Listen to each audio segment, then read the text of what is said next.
Selamat pagi anak-anakku dan kedua orang tua yang ada di rumah. Kembali lagi Pak Guru menyapa. Salam sehat selalu. Mari kita tetap mengikuti protokol kesehatan, memakai masker, mencuci tangan, menjaga jarak, dan kita selalu tetap dijaga oleh Tuhan. Nah, anak-anakku, hari ini hari Senin tanggal 2 November tahun 2020 kita akan kembali belajar bersama mata pelajaran PKN, yaitu dengan 3 materi pembelajaran. Yang pertama yaitu pada buku Bupena halaman 55 tentang manfaat gotong royong sebagai bentuk tanggung jawab warga masyarakat. Yang kedua adalah di halaman 61 yaitu tentang hak, kewajiban dan tanggung jawab sebagai warga masyarakat. Dan yang pada halaman 65 yaitu kita belajar tentang akibat tidak adanya penerapan tanggung jawab dalam masyarakat. Nah, anak-anakku, kita kembali pada materi pembelajaran kita yang pertama, yaitu tentang manfaat gotong royong. Sebelumnya anakku, Pak Guru menyampaikan atau menjelaskan bahwa gotong royong itu sama arti kata dengan kerjasama. Nah, anak-anakku, gotong royong itu sangat diperlukan dalam lingkungan, baik dalam lingkungan rumah kita, keluarga, di sekolah maupun di lingkungan masyarakat yang kita berada. Nah, anak-anakku, seperti Pak Guru sudah katakan tadi bahwa manfaat daripada gotong royong itu sangat penting. Oleh karena itu kita harus menjaga dan memelihara akan rasa hidup sikap kegotong royongan itu dengan baik. Nah, anak-anakku, seperti yang terdapat dalam buku itu yang menyangkut gotong royong untuk membersihkan tempat atau lingkungan di masyarakat yang kita tinggal. Manfaat daripada kita gotong royong membersihkan lingkungan atau dari kotoran-kotoran yang ada itu adalah kita dapat memiliki atau menciptakan akan lingkungan yang bersih dan indah. Sehingga dengan lingkungan bersih dan indah tersebut, maka kita akan memperoleh yaitu kesehatan untuk semua warga di lingkungan yang kita tinggal itu mendapat kesehatan yang baik, sehingga sikap yang harus dibutuhkan atau diterapkan itu adalah kita harus tetap menjaga atau memeliharanya, sehingga kita dengan demikian akan terhindar dari penyakit tertentu. Nah, anak-anakku, materi pembelajaran yang pertama ini menekankan kita, terutama kita akan belajar tentang unsur-unsur dan manfaat serta ada beberapa contoh tanggung jawab yang ada di tengah-tengah masyarakat. Nah, anak-anakku, yang terdapat pada halaman 56 itu kita lihat bahwa ada unsur-unsur gotong royong meliputi ada 4, sedangkan untuk manfaatnya itu ada 6, sedangkan untuk contoh daripada beberapa tanggung jawab itu ada 8. Nah, anakku bisa perhatikan dalam buku Bupena Anda. Kita lihat unsur-unsur gotong royong itu. Yang pertama, kegiatan dilakukan dengan cara bekerja sama. Yang kedua adalah semua atau warga peserta gotong royong ikut serta sesuai kemampuan masing-masing. Jadi itu contohnya bahwa kalau kita dewasa, yaitu umur 17 tahun ke atas, itu berarti kita harus bisa meluangkan waktu untuk bisa datang bekerja sama-sama.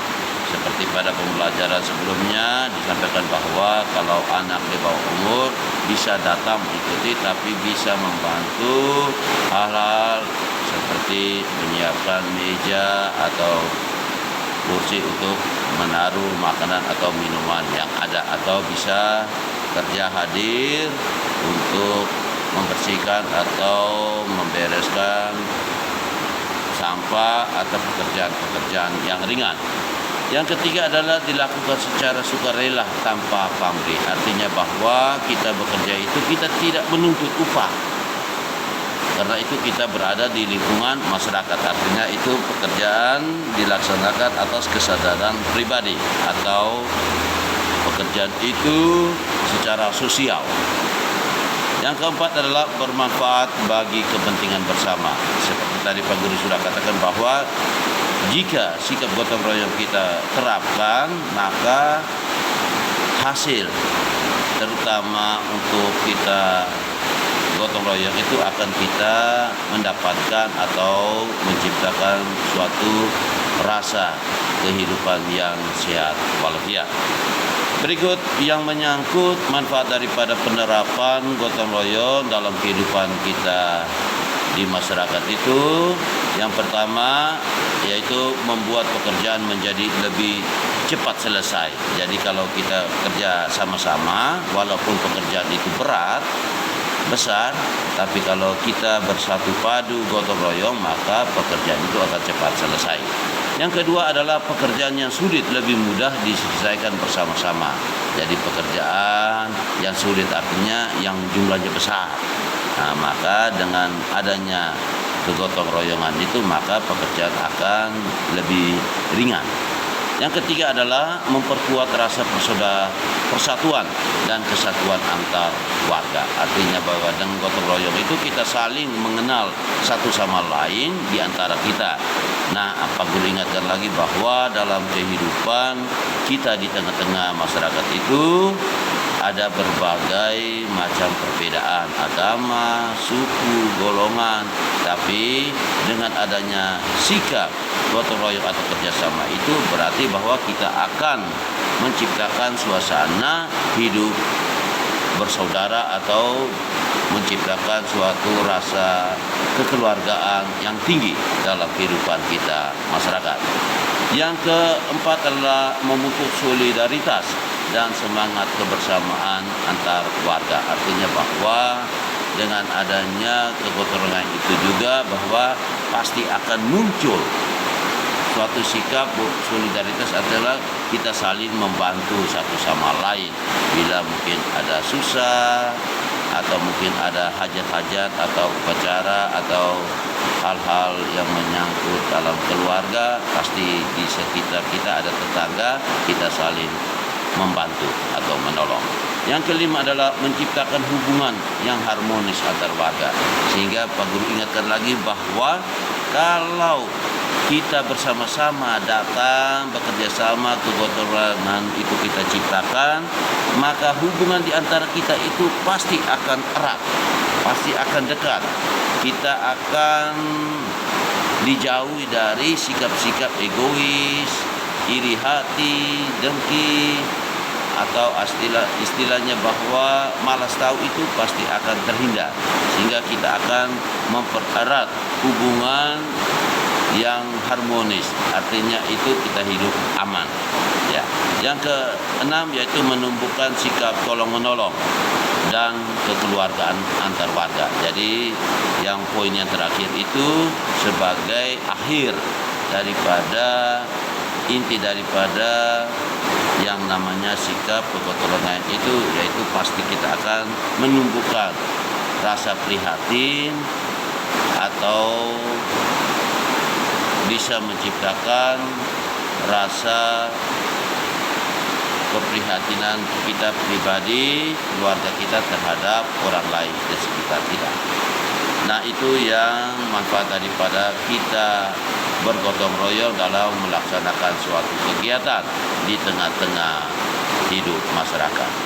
Nah, berikut ini anakku ada beberapa contoh daripada tanggung jawab itu dalam hidup kita bermasyarakat. Yang pertama itu tanggung jawab kita menjaga kerukunan di masyarakat yang beragam latar belakang, seperti tadi Pak Guru sudah jelaskan, yaitu dengan berbagai macam perbedaan-perbedaan yang ada, artinya kita ini Bhinneka Tunggal Ika. Jadi kita harus tetap bersatu menciptakan suasana yang ada. Kita menjalankan sikap kerukunan itu harus dengan sungguh, dengan hati dan penuh keikhlasan pribadi kita masing-masing. Yang kedua adalah menjaga rasa persatuan dan kesatuan di masyarakat. Jadi tanggung jawab itu adalah ada pada diri kita masing-masing, keluarga serta orang lain sekitar. Kita harus tetap menjaga akan rasa persatuan yang ada. Yang ketiga adalah menjaga keamanan dan ketertiban umum. Jadi di mana saja kita lingkungan kita berada, kita harus menciptakan keadaan dan keamanan dan ketertiban. Sehingga kalau keamanan dan ketertiban itu terjamin, maka hidup dalam lingkungan kita tersebut kita rasa nyaman, tenang. Artinya suasananya itu menjadi kita hidup itu betah, atau dikatakan bahwa bahasa sederhananya adalah kita senang tinggal di daerah atau tempat lingkungan yang rasa atau istilah yang lainnya adalah lingkungan yang nyaman. Yang ketiga adalah keempat adalah merawat fasilitas umum. Nah, anak-anakku, dalam lingkungan masyarakat itu juga pasti ada fasilitas atau tempat atau bangunan yang ada. Jadi bukan hanya secara pribadi milik orang, tapi pasti ada orang lain, atau macam di tempat lingkungan kita berada, lingkungan pasti ada fasilitasnya atau tempat-tempat yang ada itu seperti pos ronda, atau mungkin hal-hal yang lain, yaitu mungkin ada taman-taman yang ada atau pohon di sekitar itu. Kita harus menjaga supaya jangan sampai ada yang